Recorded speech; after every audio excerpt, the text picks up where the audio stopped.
जी, बिस्मिल्लाहिर्रहमानिर्रहीम। उम्मीद करता हूँ आप सब लोग खैरियत से होंगे और गुड हेल्थ के अंदर होंगे। आज का जो हमारे पास टॉपिक है 9th क्लास का चैप्टर 8 के अंदर जो थ्योरी है उसको हम डिस्कस करेंगे। मतलब बिज़िद इल्मा अल्लाह हमारे इल्म में इजाफ़ा फरमा। टॉपिक को स्टार्ट करते हैं। टॉपिक का नाम है लॉजिक। लॉजिक का मतलब जो भी हम कोई काम करते हैं तो उसके पीछे जो आप क्या अवामिल करते हैं या उसको कैसे करते हैं या उसको करने का तरीका क्या क्या है, ये इस तरह की लॉजिक इसमें हमारे पास इसको हम डिस्कस करेंगे कि जो हम क्वेश्चन कर रहे हैं उसको आप ऐसे क्यों कर रहे हैं, उसकी लॉजिक्स वगैरह को समझने की कोशिश करेंगे। ठीक है, इस टॉपिक के अंदर है। इसको करने के बाद आप जो है अंडरस्टैंड कर देंगे mathematical statement and it's proof. जो हमारे पास स्टेटमेंट्स होती हैं क्वेश्चंस की या कोई भी मैथ की स्टेटमेंट होती है उसको देखते कैसे हैं और उसको प्रूफ कैसे करते हैं, इसको हम सीखेंगे। Difference between the axiom, axiom क्या होता है, कंजक्चर क्या होता है और थ्योरम में फ़र्क क्या होता है। ठीक है, ये सारी मैथ की टर्म है, इनको हम देखेंगे कि इनके अंदर फ़र्क क्या है। उसके बाद formulate the simple deduction proof algebraic proofs that required showing left hand side to is equal to right hand side। तो हम ये देखेंगे कि लेफ्ट हैंड साइड और राइट हैंड साइड को एक दूसरे के इक्वल प्रूव कैसे करते हैं अल्जेब्राइकली। ठीक है, तो स्टार्ट करते हैं। इसके अंदर सबसे पहले हमारे पास logic is a systematic method reasoning that enable one to interpret the meaning of statement. ये हमें इस काबिल बनाती है कि कोई भी हमारे पास स्टेटमेंट रखी है हम उसको समझ सकें। ठीक है, समझने के काबिल बनाती है। एग्जामिन देयर ट्रूथ, उसको हम एग्जामिन करें वो ठीक है या गलत है। एंड डिड्यूस न्यू इन्फॉर्मेशन, और उससे हम कोई नई इन्फॉर्मेशन जो है वो निकालेंगे। ठीक है, इसको हम लॉजिक कहते हैं। ठीक है, लॉजिक का मतलब क्या है, कोई चीज़ हमें दी, हम उसको पढ़ते हैं, उसको समझने की कोशिश करते हैं और उससे कोई नया रिजल्ट बनाते हैं और फिर उससे कोई नई इन्फॉर्मेशन निकालते हैं। ठीक है, लॉजिक प्ले की role in the problem solving decision making. तो इस डिसीजन मेकिंग वगैरह बनाने के लिए हमारे पास बेसिक रोल जो है वो प्ले करती है। We generally use logic in our daily life while engaging the mathematics. For example we often draw a general conclusion from a limited number of observation और एक्सपेरिमेंट। वो कह रहा है कि हमारे पास कुछ काम एक्सपेरिमेंट होते हैं और कुछ काम ऑब्जर्वेशन होती हैं, उनकी बिना पे ना हम कुछ फैसलों जो हैं उनको करते हैं। ठीक है, जैसा कि a person gets penicillin injection once और twice and experience a reaction soon afterward he generalize that he is allergic to penicillium. तो वो ये कह रहा है कि एक इंसान है, ठीक है, वो अपने ऊपर एक्सपेरिमेंट करता है। वो एक बार इंजेक्शन लगाता है पेंसिलिन का अपने आप को, या 2 बार लगाता है, और वो ये फील करता है, महसूस करता है कि उसको पेंसिलिन जो है, ये वैक्सीन वगैरह जो होती है उससे क्या है, एलर्जी है। This way of drawing conclusion is called inductive. ठीक है, इस तरह की जो कंक्लूजन होती है, इस तरह के जो फैसले होते हैं वो हम इंडक्टिव कहलाते हैं। कि मतलब एक आदमी ने एक काम किया, उससे उसने जर्नल अपना जो है ना माइंड बना लिया कि इससे ना जनाब एलर्जी को हो जाती है। ठीक है, जो हमारे पास इंडक्टिव होता है उसमें हम क्या कहते हैं, एक आध हम एक्सपेरिमेंट जो है उसको परफॉर्म करते हैं और उससे एक जर्नल एक बात बना लेते हैं कि जिससे एलर्जी हो जाती है। ठीक है, inductive reasoning is helpful in natural sciences where we must depend upon the repeated experiment or observation. In fact, greater part of the knowledge is based on induction. On many occasions we have to adopt the opposite occurs. कुछ ऐसे भी मौके हमारे पास जिसके लिए हमें इससे उलट जो है तरीक़ाकार को अपनाना पड़ता है और उस फैसले को हमें मानना पड़ता है। जैसा कि we have to conclude from the accepted और वेल नोन फैक्ट्स। जैसा कि वी ऑफन कंसल्ट लॉयर और doctors based on their good reputation. अगर हमारे पास कोई हमें मसला बन जाता है अदालती तौर पे, तो हम किसी अच्छे वकील को कोशिश करेंगे कि उसको अपना केस दें ताकि हम ज़्यादा चांसेस हो हमारे पास जीतने के। और इसी तरह हमें कोई बीमारी लग जाती है या हम बीमार पड़ जाते हैं तो हम सबसे अच्छे डॉक्टर को चेक करवाने की कोशिश करते हैं जिसके रिव्यूज़ पहले बहुत ज़्यादा हो। मतलब हर लोग यही कहे यार ये ठीक है, इससे चेकअप करवाएं, तो हम उस तरह के डॉक्टर के पास जाना ज़्यादा पसंद करते हैं जिसकी रेपुटेशन हमारे पास क्या होगी, गुड होगी। ठीक है, this way of reasoning drawing conclusion from the premises believe to be true. ठीक है, ताकि हमारे पास जो है उसके ऊपर हमारा जो हमारा यकीन है वो सबसे ज़्यादा होता है। ठीक है, ज़्यादा लोगों का उसके ऊपर यकीन होता है और हम भी उस तरफ मूव हो जाते हैं। ठीक है, तो इस तरह की जो हम फैसला लेते हैं, तो इस तरफ हम डिसीजन मेकिंग करते हैं, इस तरफ अपना फ़ैसला लेके जाते हैं कंक्लूजन की जिसके ऊपर ज़्यादा लोगों का इफेक्ट था। मतलब ज़्यादा लोगों उसकी तरफ हमें रिकमेंड कर रहे थे, जहाँ पे जर्नल इन्फॉर्मेशन ज़्यादा है कि ये यार ये ठीक है, ये ठीक है, उसकी तरफ हम जा रहे थे। तो इस तरह की जो कंक्लूजन होती है या फैसला होता है उसे हम डिडक्शन कहते हैं। ठीक है, on usual example of deduction is all man are mortal we are mortal. अगर तमाम आदमी जो है मॉर्टल होते तो हम भी क्या हैं, मॉर्टल हैं। ठीक है, तो therefore we also model, ये उसने बताया। To study the logic we start with statement. तो लॉजिक को समझने के लिए हम जो तरीका का स्टार्ट करेंगे वो स्टेटमेंट से स्टार्ट करेंगे। लेकिन इसको थोड़ा सा ब्रीफली दोबारा समझ लेते हैं, इंडक्शन और डिडक्शन में फ़र्क क्या है। इंडक्शन में आपने ये याद रखना है कि एक आध एक्सपेरिमेंट से, ऑब्जर्वेशन से हम जनरल राय अपनी कायम कर लेते हैं, ठीक है। और जो हमारे पास डिडक्शन होती है उसमें हमारे पास क्या होती है, जर्नल राय होती है बहुत ज़्यादा लोगों की, और उससे हम एक अपना रिज़ल्ट निकालते होते हैं, ठीक है। मतलब ये हम जर्नल से सिंगल की तरफ जा रहे होते हैं, फैसला लेके जा रहे होते हैं, और इसमें हम सिंगल से जर्नल की तरफ लेके जा रहे होते हैं। जो इंडक्शन होता है वो सिंगल से जर्नल की तरफ फैसला हमें करने में मदद करता है, और जो डिडक्शन होता है वो जर्नल फैसला से हमें सिंगल की तरफ फैसला करने पर इंसिस्ट करता है, ठीक है। उसके बाद इनको समझने के लिए हमें सबसे पहले स्टेटमेंट से स्टार्ट करते हैं। स्टेटमेंट क्या होता है? A statement is mathematical expression which may be true और false but both not is called statement. एक स्टेटमेंट जो होती है वो एक मैथमेटिकली जो है एक्सप्रेशन है, वो गलत भी हो सकता है और वो ठीक भी हो सकता है, लेकिन आप उसको ये नहीं कह सकते कि ये गलत भी है और ये ठीक भी है। एट अ टाइम वो दोनों नहीं हो सकता, या तो वो गलत है या वो ठीक है, दोनों में से एक होगा। This is correct so far mathematics and other sciences concerned. For instance, statement A is equal to B can be either true or false. तो ये हमारे पास A is equal to B लिखा हुआ है, ये गलत भी हो सकता है, ये ठीक भी हो सकता है। अगर दोनों नंबर हम सेम ले तो ये ठीक है, और अगर हम दोनों नंबर डिफरेंट ले लेंगे तो ये क्या हो जाएगा, फॉल्स हो जाएगा, ठीक है। तो इसको समझने के लिए अब यहाँ पे उन्होंने कुछ एग्जांपल दी हुई हैं। We discuss examples mathematical expression that always true, जो हमेशा सच होंगी, ठीक है। ये पहले उसने ये एग्जांपल किया। For a non zero real number x and integer m and n we have, अगर x की पावर m ले लें, x की पावर n ले लें, दोनों की बेसिस सेम है तो पावर ऐड हो जाएंगे, ठीक है। ये x की पावर m प्लस n हो जाएगा, ये हमेशा सच होती हैं। The sum of measure of the interior angle of triangle 180, तो ये बात सच है। Circumference of a circle with radius r is 2πr, ये भी ठीक है। q जो है वो सबसेट होता है हमारे पास r का, ये भी ठीक है। 22/7 जो होता है वो इरेशनल से बिलोंग करता है, नहीं, इसमें पॉइंट के बाद रकम रुक जाती है तो ये इरेशनल से बिलोंग नहीं करता, ये रैशनल नंबर से बिलोंग करता है।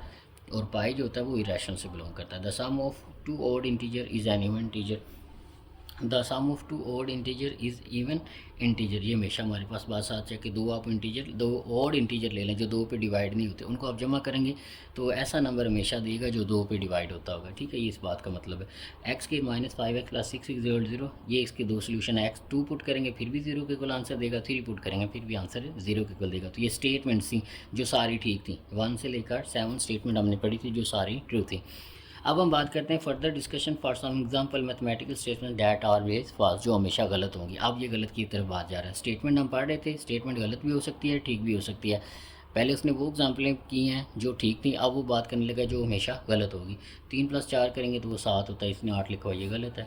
जो इंटीजर होते हैं क्या वो होल नंबर के अंदर आ सकते हैं? नहीं, होल नंबर छोटे होते हैं और इंटीजर बड़े होते हैं। इन्होंने कहा है कि इंटीजर छोटे होते हैं और होल नंबर बड़े होते हैं, लेकिन ये बात गलत है। All isosceles triangles are equilateral, तो ये बात गलत है।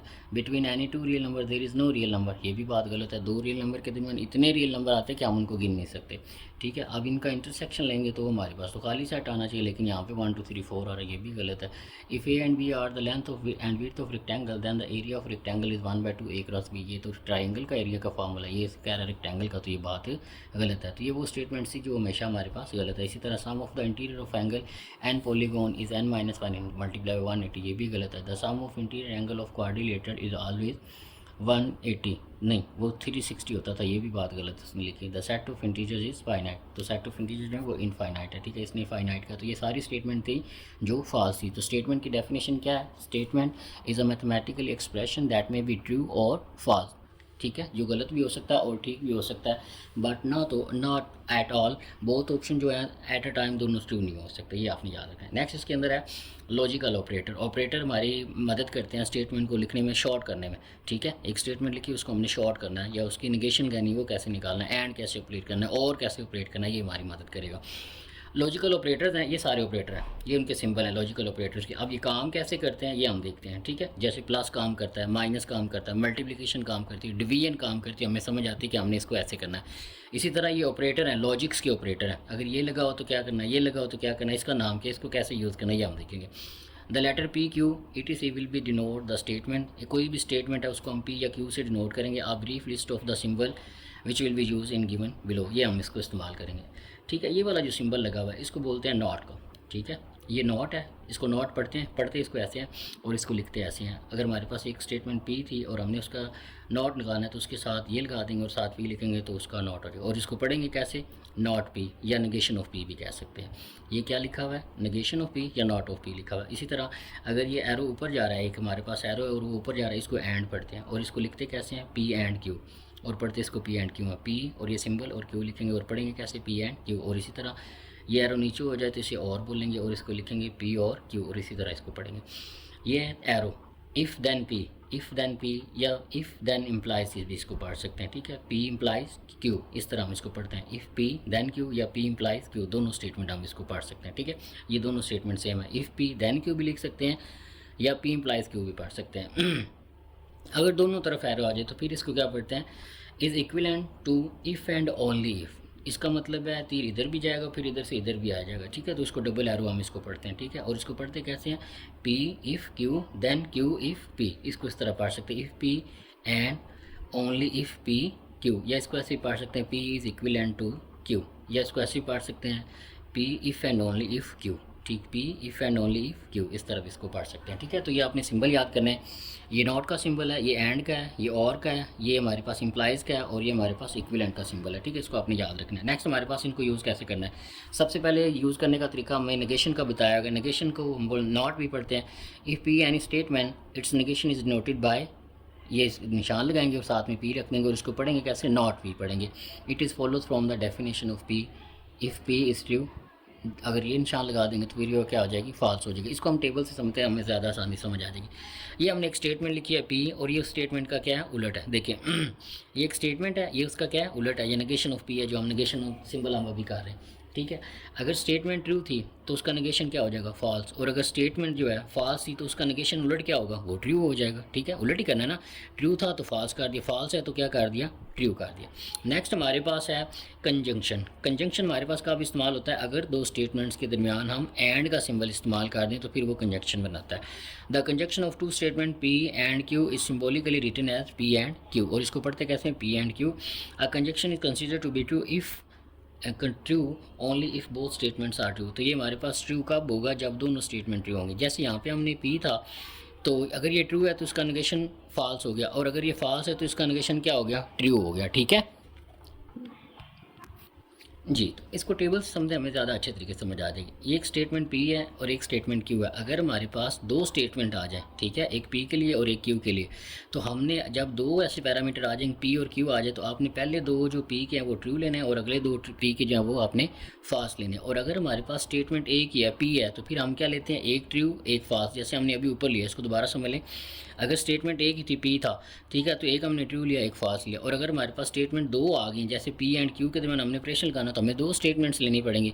तो अगर दो स्टेटमेंट आ जाएँ, पी और क्यू आ जाए, तो फिर पी के पहले दो ट्रू लेंगे फिर अगले दो फॉल्स लेंगे। इसी तरह जब क्यू है उसके कैसे लेंगे, पहला ट्रू फिर फॉल्स, पी ट्रू फिर फॉल्स। ये इसको लिखने का तरीका है। अब हम इन दोनों का एंड लेते हैं, तो ये पी की स्टेटमेंट आ गई, ये क्यू की स्टेटमेंट आ गई। अब पी एंड क्यू कैसे लेना है, पी एंड क्यू ये वाला जो ऑपरेशन है ये ट्रू तब होगा जब पी और क्यू दोनों ट्रू होंगे। तो ये दोनों ट्रू हैं तो ट्रू आ जाएगा। अब एक ट्रू एक फॉल्स हो तो ये फॉल्स, ये फॉल्स है, ये ट्रू तो ये फॉल्स, ये दोनों फॉल्स हैं तो ये फॉल्स। इसने कब ट्रू होना, जब इसकी दोनों स्टेटमेंट ट्रू होंगी, ए एंड पी या पी एंड क्यू दोनों ट्रू कब, ये वाली स्टेटमेंट कब ट्रू होगी, जब दोनों ट्रू होंगी। जैसे यहाँ पे इन दोनों में ट्रू था तो ये ट्रू हो गया, ठीक है।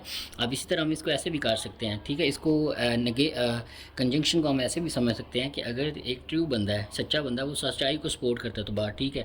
अगर एक सच्चा बंदा है वो झूठे को सपोर्ट करता है तो वो गलत बात है। और अगर एक गलत बंदा है वो झूठे को सच्चे को सपोर्ट कर रहा है तो वो भी गलत बात है। और गलत जो है गलत को सपोर्ट कर रहा है तो वो भी गलत बात है। ये हम एंड के लिए हम कर रहे हैं, इसको अपने याद रखना है। इसने कब ट्रू होना है, जब दोनों स्टेटमेंट ट्रू होंगी, ठीक है। दोनों के साथ टी होगा तो टी आएगा, बाकी सब के लिए इसने फॉल्स रहना है जब ये वाला एंड वाला सिंबल है जिसे हम कंजंक्शन कह रहे हैं, ठीक है। और नीचे ये लिखा हुआ है whether the following statements are true और फॉल्स, ये आपने बतानी है। Lahore is capital of Pakistan, Punjab, क्या लाहौर पंजाब का कैपिटल है, हाँ ये बात तो ठीक है। And Quetta is capital of Balochistan, ये बात भी ठीक है, ठीक है। और उसके बाद ये लिखा हुआ और ये लिखा हुआ clear conjunction 1 and 2 are true where 3 are false. तो ये पहले वाली स्टेटमेंट तो ठीक है। अब इसको देख लेते हैं।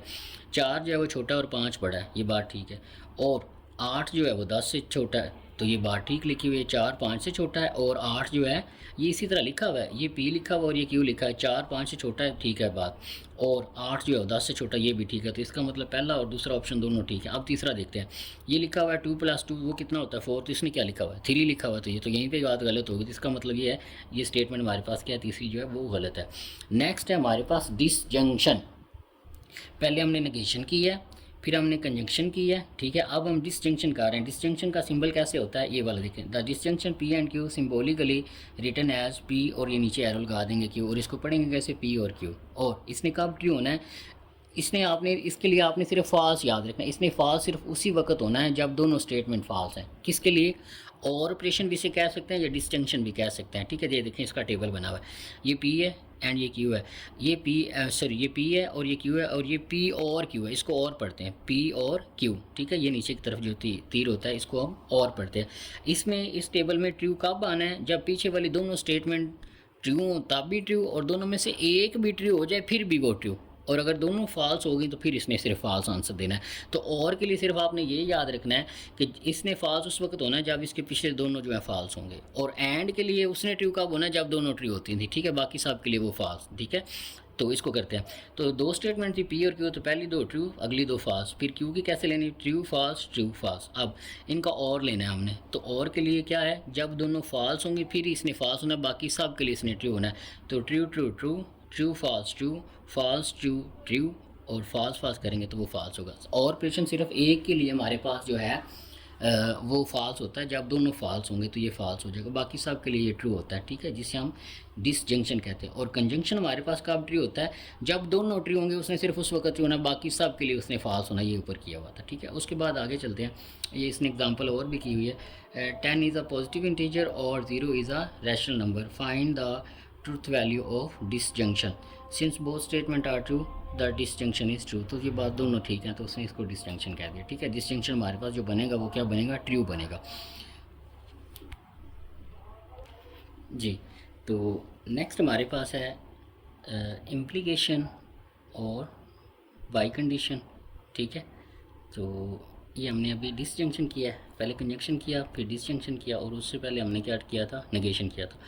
तो इम्प्लीकेशन और बाई कंडीशन को देखते हैं।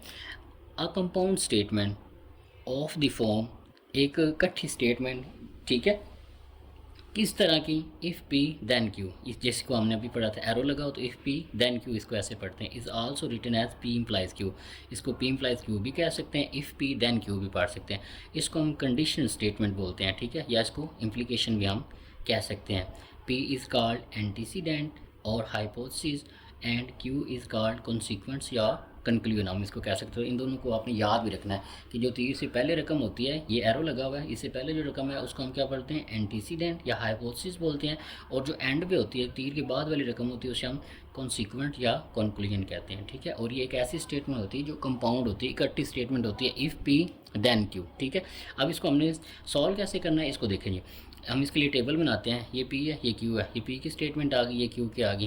P के लिए पहले दो ट्रू फिर दो फॉल्स, और Q की कैसे बनाएंगे, ट्रू फॉल्स। और इसी तरह अगर हमारे पास P इम्प्लाइज Q आपने मालूम करना है, तो इसको हम कैसे करेंगे, अगर दोनों ट्रू हैं तो ट्रू, अगर ट्रू फॉल्स को सपोर्ट कर रहा है तो ये भी गलत बात है, ये फॉल्स आ जाएगा, और अगर फॉल्स ट्रू को सपोर्ट कर रहा है तो ये ट्रू आ जाएगा, और अगर फॉल्स को सपोर्ट कर रहा है तो ये भी हमारे पास ट्रू आ जाएगा, ठीक है। तो इसको हमने इस तरह से देखना है, जिसे हम क्या बोलते हैं, इम्प्लीकेशन भी बोलते हैं, ठीक है, या कंडीशन स्टेटमेंट भी बोलते हैं, ठीक है। P इम्प्लाइज Q जिसको हम करते हैं, इसको दोबारा देख लेते हैं।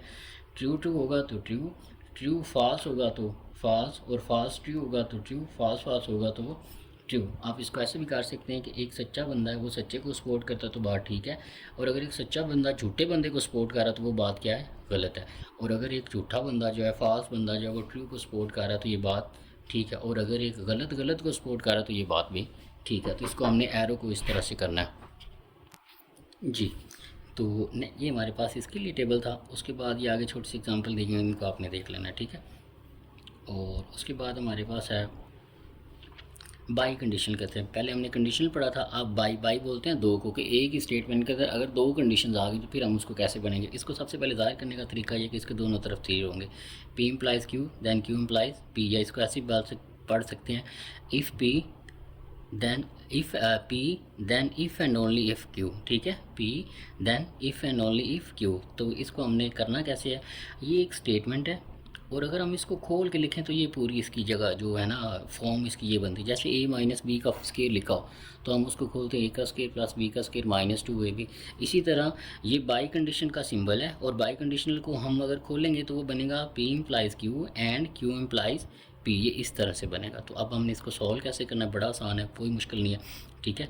और इसको हम देखते हैं कि ये हमारे पास कैसे होगा और इसको हमने कैसे सॉल्व करना है। इसको पढ़ते हैं if and only if keep, if and only if, ये इसको पढ़ेंगे if P if and only if Q, इसको ऐसे पढ़ेंगे और इसको लिखेंगे कैसे, इस तरह से, और उसको ओपन करके लिखेंगे तो फिर इस तरह से लिखा जाएगा, ठीक है।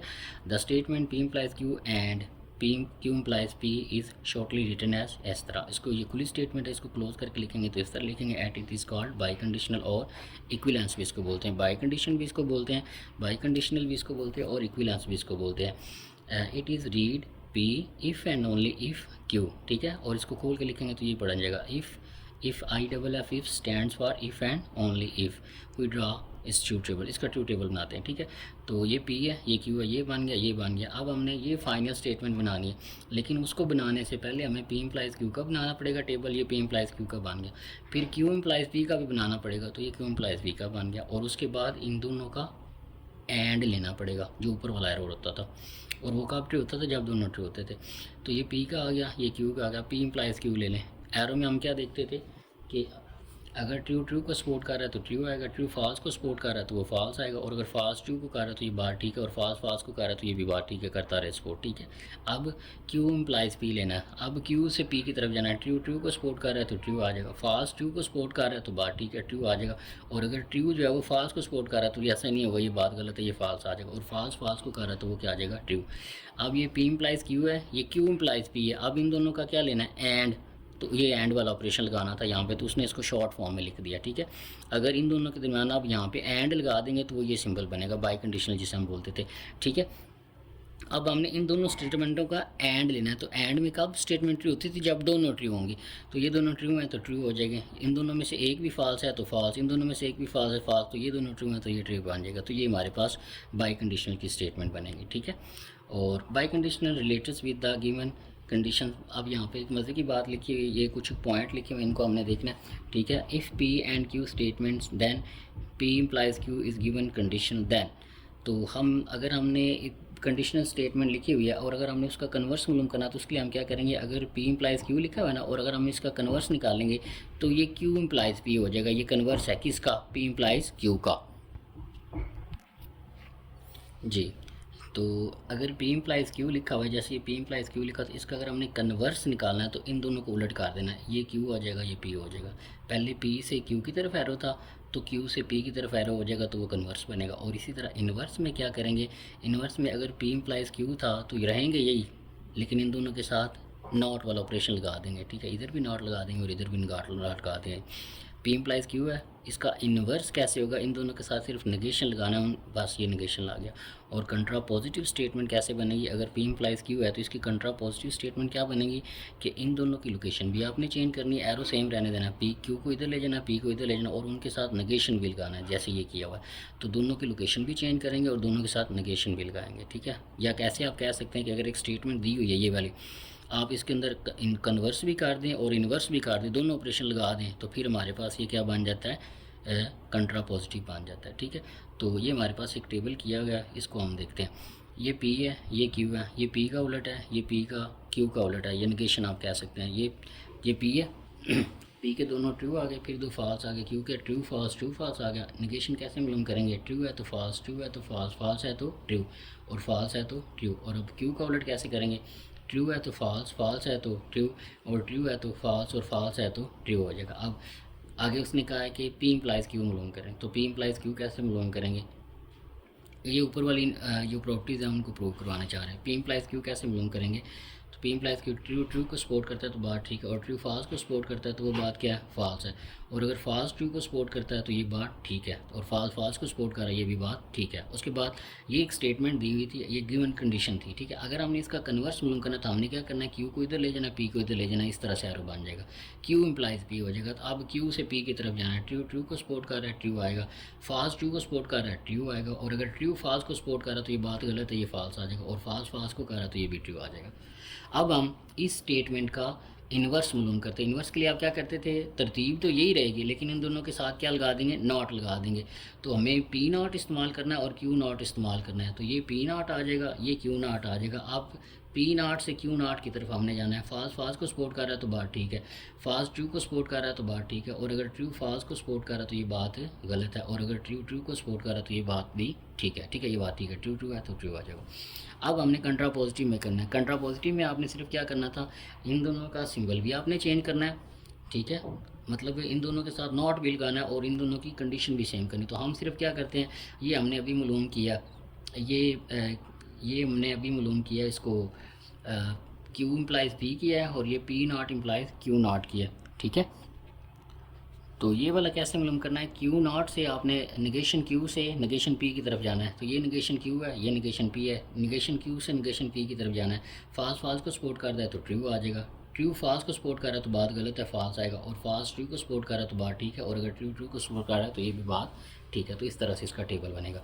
यहाँ पे आगे इसकी एक छोटी सी डिडक्शन लिखी हुई है, वो ये कहता है कि एनी कंडीशनल एंड कंट्रा पॉजिटिव, कि ये जो कंडीशनल स्टेटमेंट होती है और कंट्रा पॉजिटिव स्टेटमेंट होती है, जैसे ये कंडीशनल स्टेटमेंट दी हुई है पी और क्यू, और ये कंट्रा पॉजिटिव स्टेटमेंट दी हुई है आर इक्विलेंट, के वो ये कह रहा है कि जो कंडीशनल स्टेटमेंट है, अगर ये मज़े की बात है एमसीक्यू आ सकता है कि which both statement are true, conditional दिए हो और कंट्रा पॉजिटिव दिए हो तो ये दोनों ट्रू होंगे। जो टेबल कंडीशनल स्टेटमेंट का बनेगा वही कंट्रा पॉजिटिव का टेबल बनेगा। और इसी तरह से एक नीचे और डिडक्शन दी हुई है, the converse and inverse are equivalent to each other, कि अगर आपके पास एक ये स्टेटमेंट दी हुई है, आप इसका कन्वर्स मालूम कर लें, जैसे ये पढ़ा हुआ है इसका कन्वर्स, और इसका इन्वर्स क्या पढ़ा हुआ है इस स्टेटमेंट का, वो ये पढ़ा हुआ है। तो कन्वर्स और इन्वर्स जो है वो दोनों हमेशा सेम होते हैं, converse and inverse are equivalent of each other. तो पीछे हमारे पास कोई स्टेटमेंट दी हुई है, आपने उसका कन्वर्स मालूम किया, फिर आपने उसका इन्वर्स मालूम किया उस स्टेटमेंट का, तो वो हमेशा सेम होंगे। और कंडीशनल और कंट्रा पॉजिटिव स्टेटमेंट हमारे पास इक्वल होंगी, कंडीशनल और कंट्रा पॉजिटिव का टेबल सेम होगा, और कन्वर्स और इन्वर्स का टेबल जो है वो हमारे पास हमेशा सेम होगा, ये आपने याद रखना है। Prove that any universal set the empty set phi is a subset of any set A, तो हमने ये प्रूव करना है कि कोई भी हमारे पास जो खाली सेट होता है, ये अगर प्रूव करना है कि हमारे पास एक सेट यूनिवर्सल है और एम्प्टी सेट जो होता है वो किसी भी सेट ए का the empty set phi is subset of any set, क्योंकि एम्प्टी सेट जो होता है वो हर सेट का जो है सबसेट होता है। तो उसके लिए सबसे पहले आपने एक यूनिवर्सल सेट ले लिया, कंसीडर द कंडीशन, ये कंडीशन ले लें for all x belong to universal set, और साथ में लिखा हुआ है कि एक्स जो है हमारे पास खाली सेट से बिलोंग कर रहा है, और ये इम्प्लाइज कर रहा है कि एक्स जो है वो हमारे पास ए से बिलोंग कर रहा है। The antecedents of the condition is false because no x belong to U, तो वो ये कह रहा है कि कोई भी हमारे पास जो पहली स्टेटमेंट है वो फॉल्स है, कोई भी एक्स जो हमारे पास यू में से बिलोंग नहीं करता। This is the number of phi, hence the condition is true, तो ये कंडीशन हमारे पास जो है वो ट्रू हो जाएगी कि एक्स हमारे पास ए से बिलोंग करेगा। अगर आपने खाली सेट लिया हुआ है, किसी सेट से बिलोंग कर रहा है तो वो ए से भी बिलोंग करेगा, ठीक है। इसको आपने इस तरह कर लेना है। कंस्ट्रक्शन ट्रूथ टेबल ऑफ, ये हमने अब टेबल बनाना है कि पी इम्प्लाइज क्यू कर रहा है और एंड आपने लेना है, फिर उसका पी के साथ एंड लेना है, पी इम्प्लाइज क्यू है और उसका आपने एंड लेना है किसके साथ, पी के साथ, और फिर आपने क्या करना है, पी इम्प्लाइज क्यू लेना है आपने और उसका एंड लेना है, एंड ऑपरेशन लेना है क्यू के साथ, और फिर उसका जो है आपने इस पूरी स्टेटमेंट का इम्प्लाइज लेना है क्यू के साथ। तो पहले हम पी ले लेते हैं, ये क्यू ले लेते हैं, पहले ये बना लेते हैं, पी इम्प्लाइज क्यू ले लेते हैं। तो पी इम्प्लाइज क्यू लेंगे, ट्रू ट्रू को कर रहा है तो ट्रू ट्रू, फॉल्स को कर रहा है तो फॉल्स आ जाएगा, और फॉल्स ट्रू को कर रहा है तो ट्रू आ जाएगा, फॉल्स फॉल्स को कर रहा है तो वो क्या हो जाएगा, फॉल्स हो जाएगा। अब हम इसका एंड ले लेते हैं पी के साथ। तो ये एक रिलेशन दिया हुआ है और एक ये दिया हुआ है, इन दोनों का एंड हमने मालूम करना है। एंड कब ट्रू होता है, जब दोनों ट्रू होंगे, तो ये दोनों ट्रू है इसके लिए ट्रू आ जाएगा, ये ट्रू, एक इन दोनों में से एक फॉल्स है तो फॉल्स आ जाएगा, इन दोनों में से एक फॉल्स है वो फॉल्स आ जाएगा, और ये दोनों इन दोनों में से एक फॉल्स है तो वो भी हमारे पास क्या आ जाएगा, फॉल्स आ जाएगा। अब हमने ये इतना ऑपरेशन मालूम कर लिया, अब इस पूरे का आपने इम्प्लाइज लेना है क्यू के साथ। तो ये आपने पूरा मालूम किया, इसका आपने इम्प्लाइज लेना है पी के साथ इसका, तो तीर को इधर से इधर लेके जाना है। ट्रू ट्रू को सपोर्ट कर रहा है तो ट्रू आ जाएगा, फाल्स ट्रू को सपोर्ट कर रहा है तो हमारे पास क्या आएगा, ट्रू आ जाएगा। और फाल्स फाल्स को सपोर्ट कर रहा है तो वो भी हमारे पास क्या आएगा, ट्रू आएगा। और फाल्स फाल्स को सपोर्ट कर रहा है तो वो भी हमारे पास क्या आ जाएगा, ट्रू आ जाएगा। ठीक है, तो ये हमारे पास ये टेबल आ गया। तो ये अगर हमारे पास लास्ट कॉलम के अंदर या लास्ट रिज़ल्ट के अंदर तमाम जो हमारे पास नंबर्स हैं वो सारे ट्रू वाले आ जाएं तो उसे हम टोटोलॉजी भी बोलते हैं। उस तरह की जो हमारे पास स्टेटमेंट बनेगी उस टेबल को हम क्या बोलेंगे, टोटोलॉजी बोलते हैं। टोटोलॉजी स्टेटमेंट कह सकते हैं जिसमें एंड पे रिज़ल्ट तमाम जो है वो ट्रू आ जाएँ। ठीक है, और इसी तरह एक हमारे पास और भी ऑब्जर्वेशन होती है कि अगर सारे फॉल्स आ जाएँ तो उसे क्या बोलते हैं। और फिर इस तरह का एक और भी हमारे पास ऑप्शन है कि अगर ट्रू और फॉल्स मिक्स आ जाएँ तो उसे क्या हम बोलते हैं, उसको देखिए जी। तो अगर हमारे पास कोई ऐसी स्टेटमेंट, अगर एंड वाला रिज़ल्ट जो है हमारे पास, ये जो आखिरी बॉक्स है, जो हमारा रिज़ल्ट वाला बॉक्स है, इसके अंदर हमारे पास ऐसी स्टेटमेंट आती है कि एंड पे सभी के साथ फॉल्स आ जाता, मतलब एफ एफ एफ फॉल्स आ जाता, तो फिर इसे हम बोलते हैं कंट्राडिक्शन। ठीक है, तो ये कंट्राडिक्शन वाली स्टेटमेंट हो जाती है। और अगर हमारे पास ऐसी स्टेटमेंट आ जाए कि जिसमें ट्रू भी हो और उसके अंदर फॉल्स भी हो तो उसे कॉन्टीजेंसी बोलते हैं। मतलब ट्रू फॉल्स दोनों मिक्स आ रहे हों, ट्रू वाले भी हों और फॉल्स वाले भी हों, तो उसे हम कॉन्टीजेंसी बोलते हैं। ठीक है, तो नेक्स्ट आगे चलते हैं हमारे पास मैथमेटिकल प्रूफ्स की तरफ।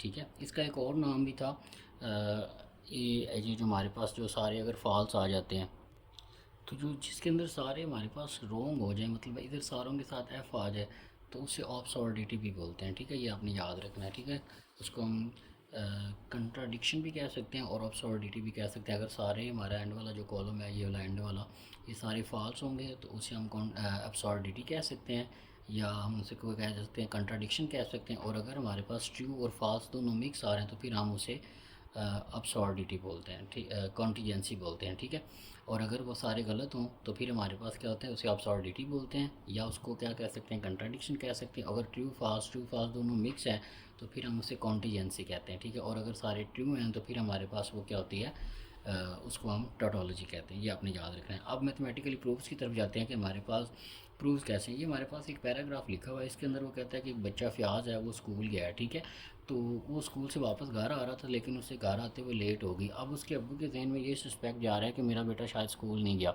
तो वो अपने बेटे को कहता है कि आप मुझे बताओ कि आप अगर स्कूल गए हो तो मुझे प्रूफ दो इस बात का कि आप क्या प्रूफ देते हो।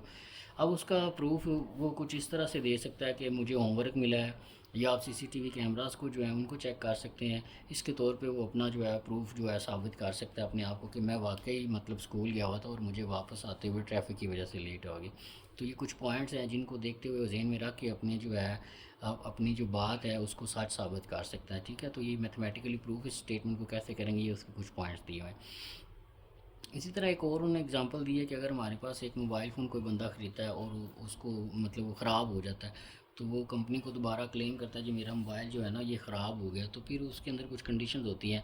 तो कंपनी वाले पूछते हैं जी हाँ जी आपने ये ख़राब कैसे किया। वो कहता है नहीं ये मुझसे गिरा नहीं है, या ये पानी के अंदर नहीं गिरा, या ये खुद ही हो गया। तो वो कहते हैं कि आप प्रूफ दें कि ये ऐसे हुआ है। ठीक है, तो जो वो प्रूफ देगा उस तो वो जो जिस तरह की स्टेटमेंट्स बताएगा बनाएगा उनको देगा अपना एविडेंस सबूत का, अपना अपनी जो सबूत है बात जो है उसको पक्का करने के लिए, तो उनको हम जो है इस चीज़ के अंदर उनको देखते हैं और उनके अंदर हम फ़र्क समझते हैं कि वो बंदा कैसे इसको प्रूव करेगा। अब हमने इन सारी सिचुएशन को समझते हुए अपनी जो मैथमेटिकल स्टेटमेंट है उसको हमने मतलब साबित करना है कि उसको हम कैसे करेंगे। तो उसकी तरफ हम चलते हैं कि किस तरह के हम पॉइंट्स लेंगे, क्या चीज़ें हम लेंगे। तो स्टार्टिंग के टॉपिक्स के अंदर हमने प्रॉपर्टीज़ पढ़ी थी, रियल नंबर वगैरह की। एसोसिएटिव प्रॉपर्टी क्या होती है, क्लियर क्या होती है, डिस्ट्रीब्यूटिव क्या होती है, लेफ़्ट डिस्ट्रीब्यूटिव क्या, राइट डिस्ट्रीब्यूटिव क्या, कॉमोटेटिव प्रॉपर्टी क्या होती है, और इसी तरह एडिटिव इन्वर्स क्या है, मल्टीप्लिकेटिव इन्वर्स क्या है, मल्टीप्लिकेटिव आइडेंटिटी क्या है, एडिटिव आइडेंटिटी क्या है, ये सारी चीज़ें करी। तो इन सब को अब हमने इसके अंदर यूज़ करना है। ठीक है, तो ये हम देखते हैं। Prove the following mathematical statements, हमने इन स्टेटमेंट को प्रूव करना है। If x is odd integer then x की इज़ आल्सो ऑड इंटीजर। तो वो एक बात उसने बताई कि वो कह रहे हैं कि अगर एक्स ऑड है, इंटीजर है, तो आप एक्स का स्केयर कर देंगे वो फिर भी ऑड रहेगा। आपने इसको साबित करना है, स्टेटमेंट के जरिए हमने इसको साबित करना है। तो हम उसको लेके चलते हैं। सबसे पहले हम ये देखते हैं कि हम ऑड नंबर को मैथ के अंदर लिख कैसे सकते हैं। तो उसको लिखने का आसान सा तरीका है कि आप नंबर को क्या लिखें, कोई नंबर के ले लें, उसको 2 से मल्टीप्लाई कर दें और उसके अंदर +1 कर दें। ये हम एक्स इसका नाम दे रहे हैं कि अब आप एक्स की जो भी वैल्यू आएगी वो हमेशा हमारे पास क्या होगी, ऑड होगी। आप के की जगह पे 0 रखें फिर भी ऑड आंसर आएगा, 1 रखें, 2 रखें, 3, जो मर्ज़ी रखते जाएँ के की जगह पे। जब आप इस पूरे को सॉल्व करेंगे तो जो एक्स का आंसर है वो हमारे पास क्या रहेगा, ऑड ही रहेगा, ठीक है। के हमारे पास इंटीजर से ले रहे हैं हम, तो इसको अपने हम साबित करना। सबसे पहले हमें ऑड नंबर की शक्ल बनानी पड़ेगी। Let x be an odd integer, by defining odd integer we can express x as. तो हम एक्स को अगर ऑड इंटीजर ले रहे हैं तो एक्स को हम किस तरह ले रहे हैं, x is equal to 2k+1 की फॉर्म का ले रहे हैं कि के की जो मर्जी आप वैल्यू लिखते हैं एक्स ने हमेशा ऑड ही रहना है। तो अब हम इनको हमने साबित करना है कि स्केयर होगा वो भी हमेशा ऑड रहेगा, तो दोनों तरफ स्केयर कर देते, दोनों तरफ स्केयर करेंगे तो ये स्केयर खोलेंगे तो ये फॉर्म बन जाएगी। उसके बाद हमारे पास क्या किया हुआ है, 4k² प्लस 2k+1 आ गया। अब इन दोनों में से ये जो पहले दो नंबर आ रहे हैं इन दोनों में से 2 कॉमन ले सकते, तो 2 कॉमन ले लेंगे, बाकी ये चीज़ रह जाएगी। अब फर्दर हम क्या करते हैं कि हमारे पास ये जो अंदर वाला एक्सप्रेशन है ना 2k² प्लस 2k, इसको m के को ले लेते तो ये m आ जाएगा, ये m 2m+1 बन जाएगा। एक्स के की शक्ल हमारे पास क्या बन गई है 2m+1। अब m की कोई मर्जी आप वैल्यू ले लें तो हमारे पास इसका आंसर क्या रहेगा, ऑड ही रहेगा। तो इसका मतलब एक्स स्केयर भी ऑड रहेगा। एक्स की शक्ल क्या थी 2k+1 की, तो एक्स स्केयर की भी शक्ल हमने 2m+1, ये दोनों सेम शक्लें बना दी हैं, ठीक है। वहाँ पे के था फ़र्क इतना है और यहाँ पे क्या है m है, तो m की कोई भी वैल्यू ले लें तो एक्स स्केयर का आंसर भी क्या रहेगा, ऑड ही रहेगा। तो ये हमने साबित कर दिया कि अगर x ऑड नंबर है और अगर आप x का स्केयर कर दें तो वो भी हमेशा क्या रहेगा, ऑड नंबर ही रहेगा, ठीक है। इधर भी जो है के जी से बिलोंग कर रहा था, इधर m जो है वो जी से बिलोंग कर रहा है, तो इसका मतलब दोनों स्टेटमेंट ट्रू है। नेक्स्ट है हमारे पास let x and y be odd integer then by def, sorry पहले हम स्टेटमेंट पढ़ लेते हैं। Sum of 2 odd number is even number. तो कहना ये चाह रहा है कि अगर आप 2 ऑड नंबर ले लेते हैं उन दोनों को अगर आप जमा करेंगे तो वो हमेशा इवन बनेगा। जैसे 1+3 ले लेंगे तो वो 4 बनेगा और 4 हमारे पास इवन नंबर है, लेकिन 1 और 3 खुद क्या थे, ऑड थे। तो ये अब हमने साबित करना है। Let x and y be odd integer then by defining the odd integer we can express x and y. अगर एक्स और वाई दोनों ऑड हैं तो पहले हमें उनकी शक्ल देखनी पड़ेगी कि उनकी शक्ल कैसे होगी। एक्स की शक्ल हम ये ले रहे हैं, वाई की शक्ल हम ये ले रहे हैं, लेकिन दोनों क्या है, ऑड आंसर देंगे। आप के की और एन की, यहाँ पे के की वैल्यू जो मर्जी पुट कर लें इंटीजर में से, एन की वैल्यू जो मर्जी इंटीजर में से पुट कर लें, एक्स और वाई हमेशा ऑड रहेंगे। हमने इनको साबित करना है कि इन दोनों का सम हमेशा इवन होगा। तो इन दोनों का सम है तो इन दोनों का सम ले लेते हैं, एक्स प्लस वाई करेंगे तो ये एक्स की वैल्यू आ जाएगी, ये वाई की, इन दोनों को ऐड करेंगे तो 2k+2n+2 आ जाएगा। इसको ऐड करेंगे तो वो 2 बन जाएगा, सभी में से 2 कॉमन लेंगे तो बाकी ये चीज़ रह जाएगी। अब ये वाली जो अंदर चीज़ आई है इसको लेट कर लेते हैं कि ये m के इक्वल है, ठीक है, और ये भी जी से बिलोंग कर रहे हैं, ठीक है। यहाँ पे भी n और k जो है जी से बिलोंग कर रहे हैं, तो जो हमने m नंबर बनाया वो भी जी से बिलोंग कर रहा है, तो इसकी जगह पे m रख दें। अब m की आप जो मर्जी वैल्यू पुट कर लें इसका आंसर हमेशा इवन आएगा, ठीक है। तो इस तरह से हम इसको साबित कर सकते हैं। Prove that any two non empty set A and B, दो नॉन एम्प्टी सेट हैं, वो ये कहता है कि अगर ए यूनियन बी का कॉम्प्लीमेंट ले लें तो इसका आंसर जो है ए के कॉम्प्लीमेंट इंटरसेक्शन बी के कॉम्प्लीमेंट के इक्वल आएगा। तो लॉजिकली हमने इसको बताना है, ये नहीं है कि हम 1 2 3 नंबर ले लेते हैं और उधर से साबित करना शुरू कर देंगे, नहीं, लॉजिकली हमने स्टेटमेंट के ज़रिए एक्सप्रेशन बना के इसको बताना है, ठीक है। तो सबसे पहले हमारे पास ये है, अगर हम लेट कर लेते हैं, हम क्या साबित करेंगे, हम एक एलिमेंट इसमें से लेंगे और साबित करेंगे कि जो इधर वाला एलिमेंट है ना वो इन दोनों से बिलोंग कर रहा है। जब ये स्टेटमेंट प्रूव हो जाएगी फिर हम क्या करेंगे, इन दोनों में से एक एलिमेंट उठाएंगे और उसको साबित कर देंगे कि वो इधर से बिलोंग कर रहा है। तो इसका मतलब ये दोनों स्टेटमेंटें सेम हो जाएंगी, स्टेटमेंट सेम हो जाएंगे। तो हम यहाँ पे लेफ्ट हैंड साइड से एक एलिमेंट ले रहे हैं, एक्स नाम दे रहे हैं, एक्स बिलोंग कर रहा है ए यूनियन बी के कॉम्प्लीमेंट से। एक बात आपने याद रखनी, अगर एक नंबर जो है ना वो किसी सेट के कॉम्प्लीमेंट से बिलोंग कर रहा है तो वो उस सेट से नहीं बिलोंग करेगा। जैसे अगर मैं कहता हूँ कि x जो है वो a के कॉम्प्लीमेंट से बिलोंग कर रहा है, तो इसका मतलब ये है कि फिर अगर हम ये कहें कि x a में से भी बिलोंग कर रहा है तो वो बात गलत है। या तो वो a में हो सकता है या a के कॉम्प्लीमेंट में हो सकता है। अब हम ये कह रहे हैं कि x जो है a यूनियन b के कॉम्प्लीमेंट में है। अगर a यूनियन b के कॉम्प्लीमेंट में है तो इसका मतलब x जो है वो नहीं होगा a यूनियन b के अंदर। कॉम्प्लीमेंट में तो है लेकिन उसके यूनियन में वो नहीं होगा, ठीक है। अब अगर यूनियन में नहीं तो इसका मतलब वो दोनों में नहीं है, ठीक है, ना इसमें है और ना इसमें। उस तरह अगर वो ए में भी नहीं है और बी में भी नहीं है, अगर ए में नहीं है तो इसका मतलब ए के कॉम्प्लीमेंट में होगा, x belong to a complement आ जाएगा एंड। और अगर एक्स जो है बी में नहीं है तो एक्स किस में होगा, बी के कॉम्प्लीमेंट में होगा। अब अगर एक नंबर दोनों में है तो अगर आप उन दोनों का इंटरसेक्शन भी ले लें तो वो नंबर दोनों में रहता है। इंटरसेक्शन की यही प्रॉपर्टी होती है हमारे पास, ठीक है। तो इसका मतलब ए एंड बी दोनों में आ रहा है वो। नेक्स्ट चलते हैं।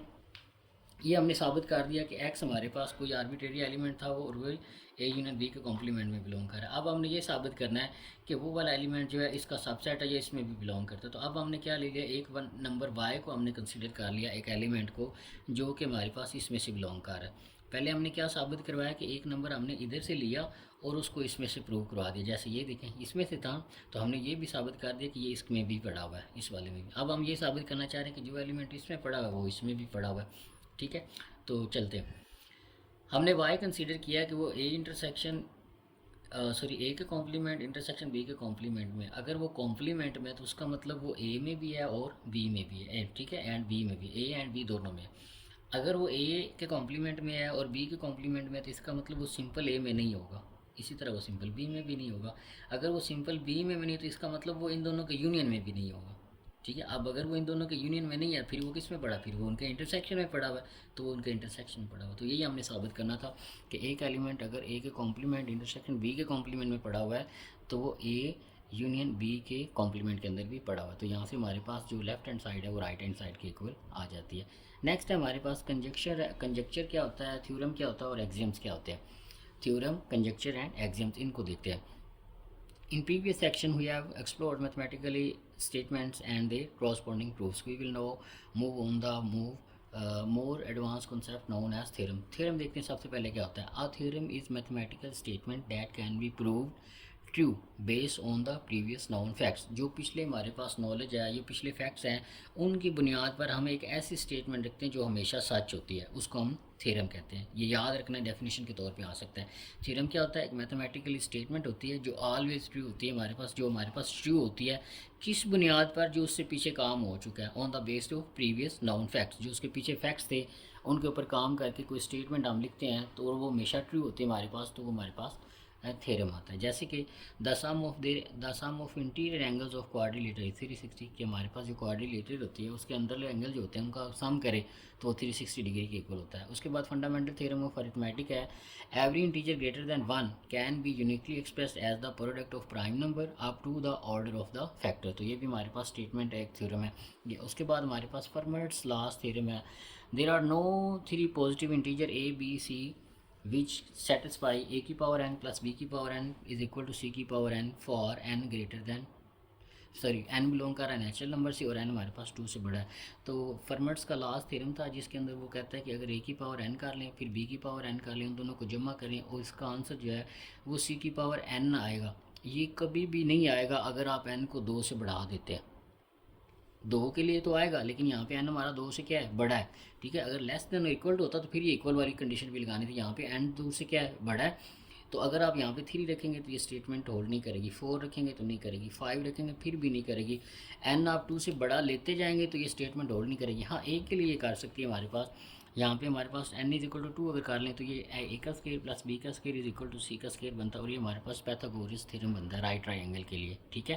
तो सिर्फ n इज इक्वल टू 2 के लिए ये हमारे पास होल्ड कर रही है, ठीक है। लेकिन अगर आप n 2 से ग्रेटर के लिए बात करेंगे तो ये होल्ड नहीं करेगी, ठीक है। तो उसने यहाँ पे इसको मिसाल भी दी कि 2 लेंगे तो वो राइट ट्रायंगल के लिए पाइथागोरस थ्योरम जो है उसको प्रूव करती है। जैसे 3 ले लें, 4 ले लें, उनका स्केयर करें तो वो 5 के स्केयर के इक्वल आ जाएगा। इसी तरह अगर आप n 3 ले लें तो ये होल्ड नहीं करेगी, 4 ले लेंगे तो फिर भी ये होल्ड नहीं करेगी, ठीक है। तो ये हमारे पास फर्मर्ट्स थ्योरम था और ये हमारे पास थ्योरम है। उसके बाद हमारे पास कंजक्चर है। A conjecture is a mathematical statement और hypothesis that believed to be true on the observation but it has not prove. ये हमारे पास कंजक्चर एक ऐसी स्टेटमेंट होती है, जैसे थ्योरम जो होता है हमारे पास वो एक स्टेटमेंट होती है जो ट्रू होती है अपने प्रीवियस फैक्ट्स की बुनियाद पर और उसका प्रूफ भी हमारे पास होता है थ्योरम का। लेकिन कंजक्चर हमारे पास क्या होता है, एक ऐसी स्टेटमेंट या हाइपोथेसिस होता है जो कि ठीक तो होता है लेकिन हमारे पास उसका प्रूव नहीं होता, मतलब हम उसको प्रूव नहीं कर पाते। होता वो ठीक है, जैसे इन mathematical conjecture hypothesis if a conjecture proved to be true to become, अगर हमारे पास एक कंजक्चर और उसका हमें प्रूफ मिल जाए तो फिर वो थ्योरम बन जाता है, ये बताना चाह रहा है, ठीक है।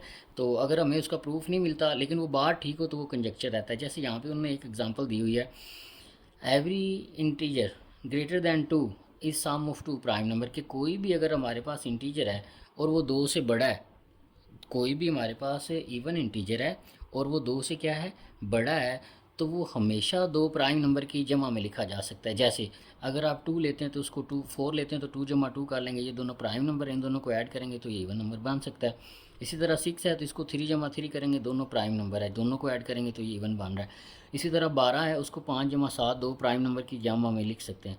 ये बात तो ठीक है लेकिन इसका कोई हमारे पास मैथमेटिकली प्रूफ नहीं है, तो इसीलिए ये हमारे पास क्या है, कंजक्चर है, ठीक है। इसका प्रूफ नहीं है हमारे पास। एक ऐसी स्टेटमेंट जो ठीक तो हो लेकिन उसका प्रूफ ना हो तो उसे हम क्या बोलते हैं, कंजक्चर बोलते हैं, ठीक है। सॉरी, यहाँ पे हमारे पास हम थोड़ी सी मिसिंग कर रहे हैं, ये अभी हम इसको देखते हैं। In mathematics, conjecture is offered to hypothesis, and if conjecture is proven to be true, it become theorem. तो ये theorem बन जाता है. Conversely, if the evidence is found to be disproved, तो हमें कोई ऐसा point मिल जाए कि जिसकी वजह से वो disprove हो जाए या गलत हो जाए, the conjecture is shown to be false, तो फिर हम इसको क्या कहेंगे, false कहेंगे. ठीक है, तो वो conjecture false होगा. Here is another well-known statement: the gain through on the recognition, the name to be named, first proposed 18th century German mathematician Christian Goldbeck. It is known as Goldbeck conjecture. The Goldbeck conjecture states that, उसकी statement ये है कि हमारे पास अगर हमारे पास दो prime number हो और उनका अगर हम सम करेंगे, ठीक है, तो वो हमारे पास क्या होंगे, इवन नंबर के सामने लिखा जा सकता है. कहने का मतलब ये है कि अगर हमारे पास कोई भी हमारे पास इवन नंबर है और वो दो से बड़ा है, तो हम उसको कोई दो ऐसे नंबरों की जगह में लिख सकते हैं कि उन दोनों नंबरों को हम जमा करेंगे और वो दोनों नंबर क्या होंगे, प्राइम नंबर होंगे. जैसे हमने अभी बात की है, जैसे 4 करेंगे तो 2 + 2 करेंगे, वो 4 बन रहा है. तो 2 और 2 दोनों क्या थे, प्राइम नंबर थे, इनको ऐड किया तो 4 बन रहा है.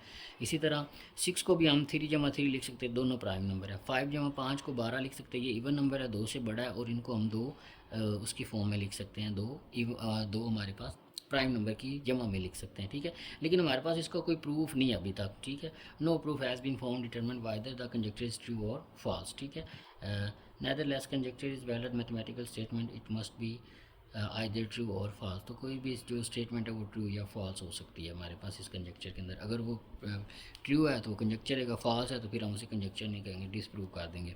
इन mathematically frequently encounter situation where it necessary to determine the truth with the statement proving. Next we will study the statement which is known as axiom. अब axiom की बात कर रहे हैं. axiom is mathematical statement that believes to be true without any evidence or requiring any proof. तो axiom हमारे पास एक ऐसी स्टेटमेंट होती है जो हमारे पास क्या होती है, ट्रू होती है, और उसके लिए हमें किसी भी सबूत की ज़रूरत नहीं है.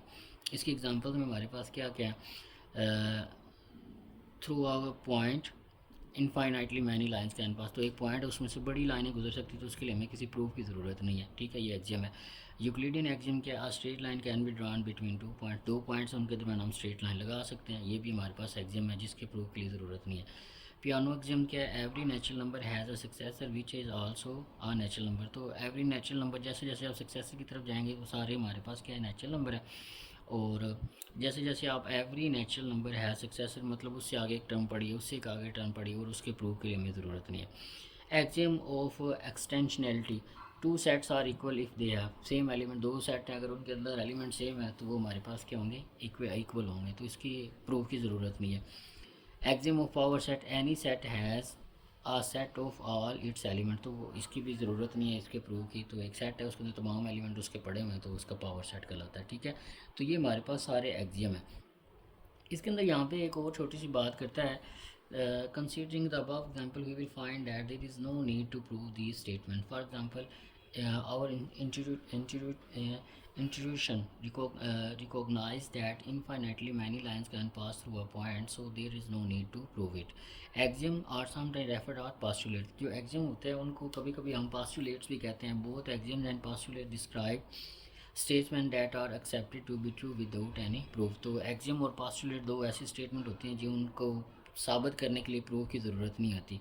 However, postulate can be associated exploratory with geometry. लेकिन ये बात है कि जो पास्टुलेट होते हैं ना हमारे पास, वो ज़्यादातर हम ज्योमेट्री के अंदर डिस्कस करते हैं. मतलब जिस तरह ये ज्योमेट्री के अंदर हमने चीज़ें डिस्कस की हैं, स्ट्रेट लाइन वाला आ गया, ठीक है, ये वाला हमारे पास पास्टुलेट में चला जाएगा. ठीक है, ये सेट्स आ गए, इसमें ज्योमेट्री की ज़रूरत नहीं है. ठीक है, इसमें भी सेट के आगे ज्योमेट्री की ज़रूरत नहीं. तो जिसके अंदर ज्योमेट्री की ज़रूरत रहे हमारे पास, वो हमारे पास पास्टुलेट बन जाता है. तो इसके अलावा जो हमारे पास स्टेटमेंट्स होती हैं वो हमारे पास एग्जिम होते हैं. और एग्जिम जो होते हैं वो ब्रॉडर मैथमेटिकल एक्सटेंस है कि पास्टुलेट छोटे होते हैं, ठीक है, वो कम इस्तेमाल हो रहे हैं हमारे पास, लेकिन जो एग्जिम है उनका इस्तेमाल हमारे पास ज़्यादा होता है. उसके बाद हमारे पास है prove that A over B plus C over D is equal to A D plus B C over B D. इसको हमने साबित करना है A B C D are non zero real number है. तो हम लेफ्ट हैंड साइड को उठाते हैं, ए ओवर बी जमा सी ओवर डी. इसके साथ अगर हम ए और बी के साथ 1 को मल्टीप्लाई कर दें, इधर भी और इधर भी, तो ये मल्टीप्लिकेटिव आइडेंटिटी है कि 1 ए और बी को 1 से मल्टीप्लाई करवा देंगे तो यही चीज़ रहेगी. तो 1 यहाँ पे मल्टीप्लिकेटिव आइडेंटिटी है. उसके बाद यहाँ पे 1 की जगह पे हम डी मल्टीप्लाई पे 1 ओवर डी लिखेंगे. डी से डी कैंसिल हो जाएगा, तो ये मल्टीप्लिकेटिव इन्वर्स है. तो 1 की जगह पे हम ये लिख सकते हैं, तो ये मल्टीप्लिकेटिव इन्वर्स है. ये हम क्यों लिख रहे हैं, ये हम वो सारी लॉजिक्स बता रहे हैं कि ये हम कैसे करते हैं. अगर आप इस टॉपिक के अंदर, इस चैप्टर के अंदर ये आप 7 चीज़ें नहीं लिखेंगे तो आपके नंबर कटेंगे। उसके बाद हमारे पास ये लगा हुआ है और यहाँ पे हमारे पास होता है कि अगर ए क्रॉस वन और बी है तो ए और बी के इक्वल हो सकता है हमारे पास, ठीक है। तो यहाँ पे सिंपली हमने क्या किया जी,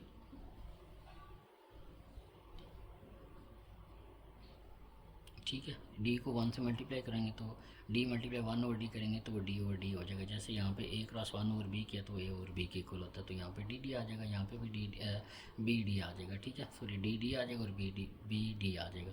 उसके बाद हमारे पास ये दोनों मल्टीप्लाई हो रहे थे, यहाँ पे सिंपल मल्टीप्लिकेशन का रूल लगा कि ए ओवर बी ओ मल्टीप्लाई सी ओवर डी, तो उसको a c over B d लिख सकते हैं। तो ये a d over B d आ जाएगा, ये c b over d b आ जाएगा। यहाँ पे डी बी और बी डी और डी बी ये दोनों हमारे पास मल्टीप्लाई हो रहे हैं, ठीक है। तो और यहाँ पे कॉम्यूटेटिव लॉ जो है मल्टीप्लिकेशन के अंदर होल्ड करता है, तो जहाँ पे बी डी लिखा है वहाँ जी बी लिखा है, वहाँ पे आप डी बी लिख सकते हैं। तो ये बी डी था, इसको भी बी डी कर देंगे। पहले ये डी बी था, आप इसको बी डी कर दिया कॉम्यूटेटिव लॉ को इस्तेमाल करते हुए।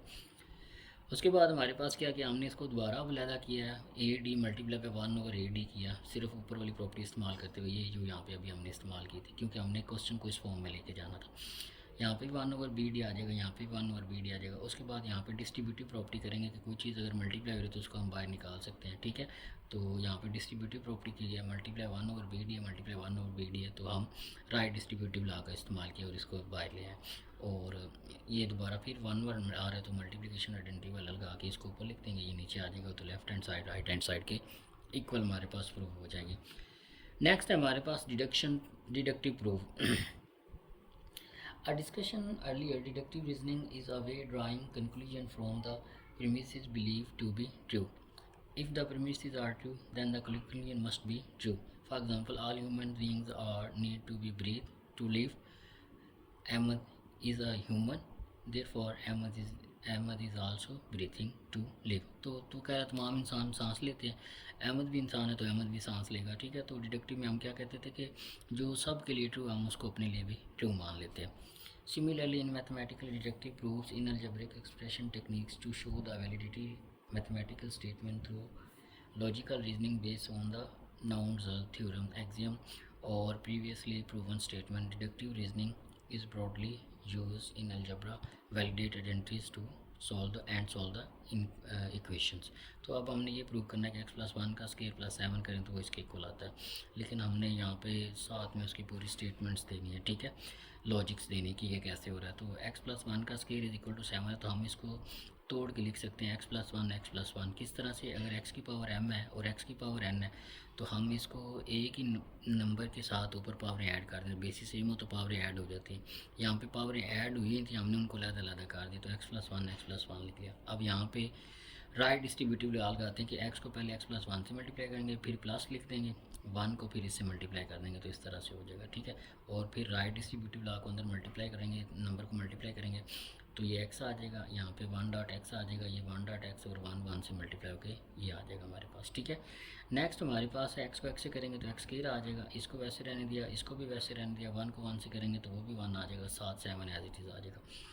अगर आप यहाँ पे थोड़ा सा गौर करें तो यहाँ पे हमारे पास 1+x है, 1+x है, ठीक है। तो ये यहाँ पे हमारे पास कॉम्यूटेटिव लॉ भी हमारे पास होल्ड कर रहा है, ये भी उसने यहाँ पे थोड़ा सा बताया हुआ है। तो यहाँ पे x+1 और x+1 के ऊपर डिस्ट्रीब्यूटिव लॉ इस्तेमाल करते हुए हम क्या करते हैं, ये हमारे पास x है, x+1 है, ये x+1 है, तो इन दोनों में से हम x को कॉमन ले लेंगे तो यहाँ पे 1 रह जाएगा, यहाँ पे 1 रह जाएगा, ठीक है। तो x बाहर आ जाएगा, 1 को 1 के साथ ऐड करेंगे तो 2x आ जाएगा, तो x²+2x+8 इज इक्वल टू हमारे पास राइट हैंड साइड के इक्वल आंसर आ जाएगा। उसके बाद हमारे पास जनाब है 15x और 45x plus 15 over 15 is equal to 3x+1 के इक्वल आता है। तो इसको हमने जस्टिफाई करना है ईच स्टेप को, ठीक है। तो हमने लेफ्ट हैंड साइड को उठाया, सबसे पहले हमने इसके ऊपर ये प्रॉपर्टी यूज़ की कि अगर a और b लिखा है तो इसको हम लिख सकते हैं 1 multiply by b, 1 over b multiply by a, तो ये 1 ओवर 15 आ जाएगा, मल्टीप्लाई हम ये कर लेंगे तो ये साथ में ये चीज़ आ जाएगी। अब अगर हमने यहाँ से 15 को बाहर लाना है तो हम क्या करेंगे, पहले इसको तोड़ेंगे। इसको हम लिख सकते हैं 15 मल्टीप्लाई बाई 3 और इसको 15 मल्टीप्लाई बाई 1 लिख लेते हैं मल्टीप्लिकेटिव आइडेंटिटी के थ्री। इसको मल्टीप्लिकेटिव आइडेंटिटी लगाया और इसको सिंपल मल्टीप्लाई किया। अब दोनों में 15 आ रहा है तो हम यहाँ पे डिस्ट्रीब्यूटिव लॉ का इस्तेमाल करेंगे, तो 15 दोनों से बाहर ले लेंगे तो ये लेफ़्ट डिस्ट्रीब्यूटिव लॉ हमारे पास बन रहा है। उसके बाद हमारे पास क्या है, ये एक नंबर है, दो है, ये तीन है, ये इससे मल्टीप्लाई हो रहा है। तो चाहे आप इसको इससे मल्टीप्लाई करवा दें या पहले इन दोनों को मल्टीप्लाई करके इसके साथ सॉल्व कर लें, तो ये एसोसिएटिव लॉ था हमारे पास। तो 15 पहले जी, तो 15 इधर आ जाएगा और ये दोनों आपस में क्या है, मल्टीप्लिकेटिव इन्वर्स हैं, तो ये काट जाएंगे, यहाँ पे 1 आ जाएगा, ठीक है। और 1 को इससे मल्टीप्लाई करेंगे, सिंपल मल्टीप्लिकेशन है, ठीक है। मल्टीप्लिकेटिव आइडेंटिटी भी आप कह सकते हैं, 1 इससे मल्टीप्लाई होगा तो ये 3x प्लस 1 आ जाएगा और ये राइट साइड के इक्वल इसका आंसर आ जाएगा। तो यहाँ पे हमने चैप्टर 8 की जो रिव्यू एक्सरसाइज थी हमारे पास चैप्टर 8 की, उससे रिलेटेड जितनी भी थेरी थी उसको हमने डिस्कस किया। उम्मीद करते हैं आपको उसकी बड़े अच्छे तरीके से समझ आई होगी, और अगर फिर भी आपको कोई क्वेश्चन है तो आप उसको पूछिएगा, इंशाल्लाह उसको क्लियर किया जाएगा। अपना बहुत सारा ख्याल रखिएगा। अगर आप चैनल के ऊपर नए हैं तो इसे प्लीज़ सब्सक्राइब कर दें, दोस्तों के साथ शेयर कर दें। अपना ख्याल रखिएगा। अल्लाह। इसके साथ सवाल